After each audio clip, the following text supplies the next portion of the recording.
এই 2025 বৰ্ষৰ জুলাই মাহটোত বিশেষী ব্যক্তিসকলৰ বাবে এক গুৰুত্বপূৰ্ণ মাহ হোৱাৰ সম্ভাৱনা আছে, য'ত সফলতা, অগ্ৰগতি আৰু প্ৰত্যাহ্বানৰ মিশ্ৰণ থাকিব। এই মাহত আপুনি আপোনাৰ কৰ্মক্ষেত্ৰত নতুন সুযোগৰ সন্মুখীন হ'ব পাৰে, আনহাতে আপোনাৰ স্বাস্থ্য উন্নতি হোৱাৰ সম্ভাৱনা আছে। বিশেষকৈ আপোনাৰ পত্নীৰ সৈতে আপোনাৰ সম্পৰ্কও উন্নত হ'ব। প্ৰেম জীৱনত ৰোমাঞ্চ আৰু বিশ্বাস বৃদ্ধি পাব। অৱশ্যে আৰ্থিক বিষয়ত সাৱধান হ'ব লাগিব আৰু স্বাস্থ্যৰ যত্ন ল'ব লাগিব। এই মাহত আপোনাৰ বাবে কোনকেইটা বিষয়ে বিশেষ হ'ব, সেই বিষয়ে যদিহে আপুনি জানিব বিচাৰিছে, আপুনি এই ভিডিঅ'টোৰ শেষলৈ আপুনি নিশ্চয়কৈ চাই থাকিব আৰু সেই তথ্য অনুসৰি আপুনি আগুৱাব পাৰিব, যাতে আপোনাৰ কোনো ক্ষতি নহয়। সৰ্বপ্ৰথম আপুনি জানি লওক যে ধনাত্মক ফল কেনেধৰণৰ হ'ব। গ্ৰহৰ গতিৰ পৰিৱৰ্তনে আপোনাৰ বাবে অনুকূল সময় কঢ়িয়াই আনিছে।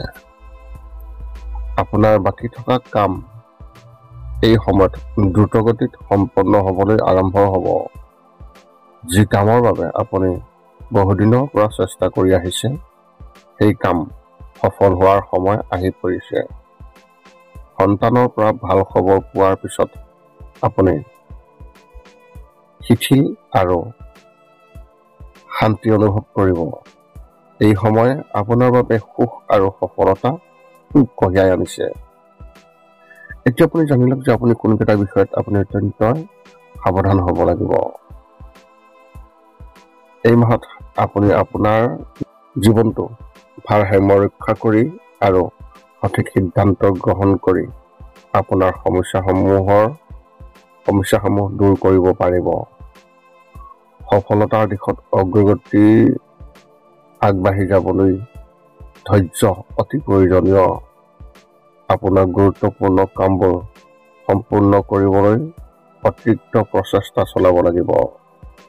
আনক বিশ্বাস কৰাৰ পৰিৱৰ্তে নিজৰ কৰ্মক্ষমতা আৰু ক্ষমতাক বিশ্বাস কৰক। ইয়াৰ দ্বাৰা আপুনি উন্নত সিদ্ধান্ত ল'ব পাৰিব আৰু নিজৰ লক্ষ্যত উপনীত হ'ব পাৰিব।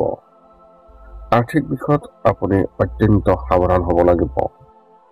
প্ৰবঞ্চনাৰ সম্ভাৱনা আছে, গতিকে লেনদেনত আপুনি অতি সাৱধান হওক।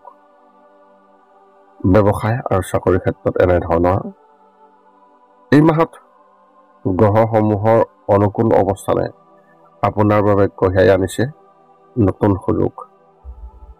আপুনি আপোনাৰ কৰ্মত উদ্ভাৱন আৰু সৃষ্টিশীলতা আনিব পাৰিব, যাৰ ফলত আপোনাৰ পুৰণি প্ৰকল্পসমূহ সফল হ'ব আৰু আপুনি আৰ্থিক সুবিধা লাভ কৰিব। ব্যৱসায়ত লাভজনক চুক্তি পাব, কিন্তু বিনিয়োগ কৰাৰ সময়ত সাৱধান হ'ব লাগিব। আইনী নথিপত্ৰ এখন স্বাক্ষৰ কৰাৰ আগতে ভালদৰে পৰীক্ষা কৰাটো অতি প্ৰয়োজন হ'ব। আপোনাৰ চাকৰিটোত হয়তো আপোনাৰ ইচ্ছাৰ বিৰুদ্ধে এটা প্ৰজেক্ট কাম কৰিবলগীয়া হ'ব পাৰে, কিন্তু এইটো আপোনাৰ বাবে এক নতুন প্ৰত্যাহ্বান আৰু শিক্ষণৰ সুযোগ হ'ব পাৰে। প্ৰেমৰ ক্ষেত্ৰত এনেধৰণৰ আপোনাৰ পত্নীৰ সমৰ্থনে আপোনাক মানসিক সন্তুষ্টি দিব। পৰিয়াল আৰু বন্ধু-বান্ধৱীৰ সৈতে সময় কটোৱাৰ সুযোগ পাব, যাৰ ফলত আপোনাৰ সম্পৰ্ক শক্তিশালী হ'ব।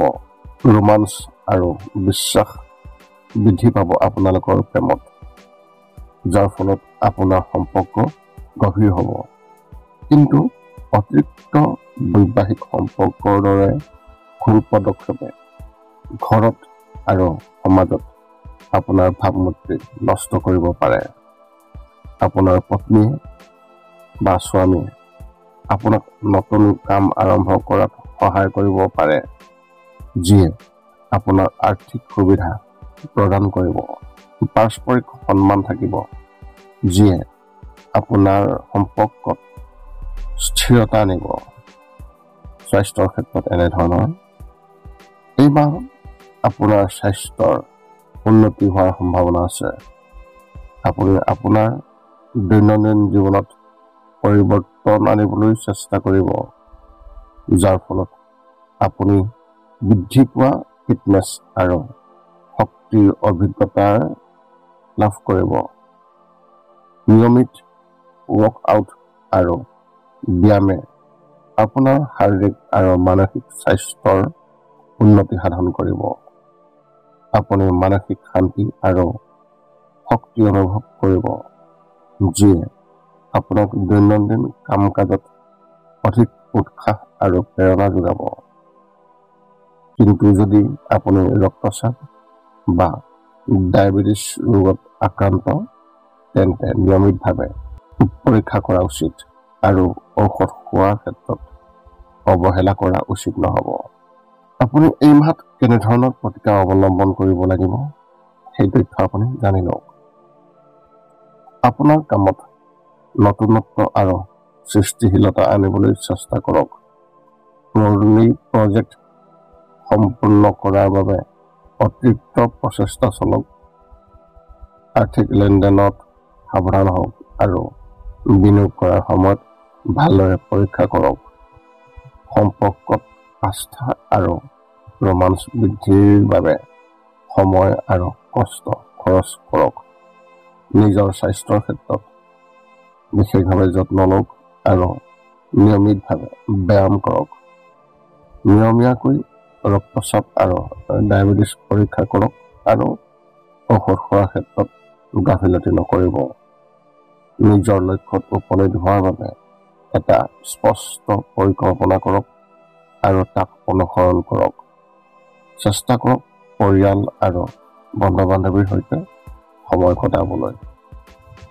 আপোনাৰ মনত যদিহে এতিয়া জ্যোতিষ সম্বন্ধীয় কিবা প্ৰশ্ন আছে, তেন্তে আপুনি আমাক এই ভিডিঅ'ৰ তলত কমেণ্ট কৰি আপোনাৰ প্ৰশ্ন আমাক অৱগত কৰক আৰু আমি আপোনাৰ প্ৰশ্নৰ উত্তৰ দিবলৈ আমি সকলো সময়তে সাজু আছোঁ। এই আছিল এই 2025 বৰ্ষৰ জুলাই মাহটোত লাভ কৰিবলগীয়া বিশ্বাসী ব্যক্তিসকলৰ সম্পূৰ্ণ ৰাশিফলৰ বৰ্ণন। যদি মোৰ ভিডিঅ'টো ভাল লাগিল তেন্তে লাইক, শ্বেয়াৰ, কমেণ্ট কৰিব। চেনেলটো ছাবস্ক্ৰাইব কৰি থ'ব, যাতে পুনৰ অন্য এটা ভিডিঅ'ৰ জৰিয়তে আপোনাৰ লগত সম্পৰ্ক ৰাখিব পাৰোঁ। পুনৰ লগ পাম অন্য এটা ভিডিঅ'ত। আজিলৈ ধন্যবাদ।